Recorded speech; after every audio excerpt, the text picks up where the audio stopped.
हनुमान जी विद्यावान इसलिए विनती करते हैं। विद्यावान विनती करता है, विद्वान घमंड में रहता। और ये तो रावण इतना विचित्र आदमी है कि अपने गुरुजी तक नहीं झुको। हाँ, रावण के गुरुजी कौन थे? शंकर जी। तो रावण इतना विचित्र कि जब शंकर जी के पास, गुरुजी के पास एक बार गया तो कैलाश पर्वत को ही उठा लिया। तो किसी ने पूछा कि तुम ये क्या कर रहे हो, कैलाश पर्वत को सिर पर क्यों रखे हो? रावण बोला प्रणाम कर रहे हैं। बोले किसको? बोले गुरुजी को। बोले इसमें गुरुजी कहाँ है? बोले कैलाश पर्वत पर ही तो हमारे शंकर जी बैठा, तो हमने सीधो कैलाश ही पर्वत धर लो, प्रणाम कर रहे हैं। तो किसी ने रावण से पूछा प्रणाम ऐसे थोड़ी किया जाता है? देखो बोले हमें झुकना नहीं आता है, इसलिए हमने गुरुजी को ही सिर पर रख लिया।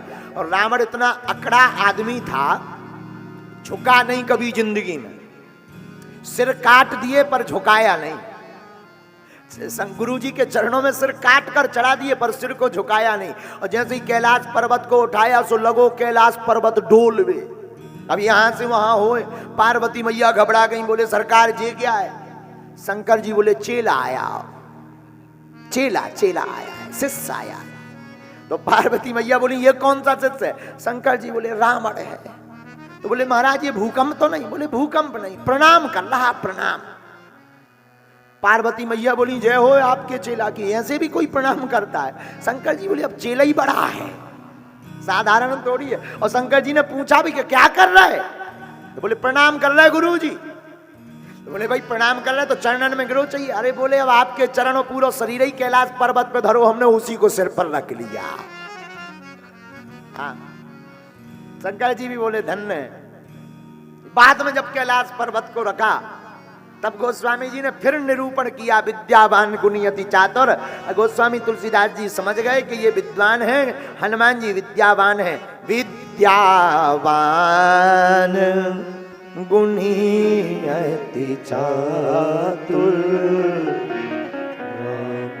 काज करे को। और अद्भुत बात है, बोले क्या? बोले शिष्य गुरु के चरणों पर गिरता है तो गुरुदेव उठाते हैं। शिष्य प्रणाम क्यों करता है गुरुदेव को? दंडवत। भाई गुरुजी को दंडवत प्रणाम इसलिए करना चाहिए कि हे गुरुदेव हम तो हमेशा गिरते रहेंगे, हमारा काम है गिरना, उठाना आपका काम है, आप हमें उठाते रहिए। लेकिन जो अभिमानी व्यक्ति होता है वो गिरता नहीं है। हाँ, हमने तो कई ऐसे भी अभिमानी देखे जो भगवान को प्रणाम तक नहीं करते। हाँ, व्यासपीठ तक को प्रणाम नहीं करते। ऐसे भी अभिमानी इस दुनिया में देखे, झुकते ही नहीं।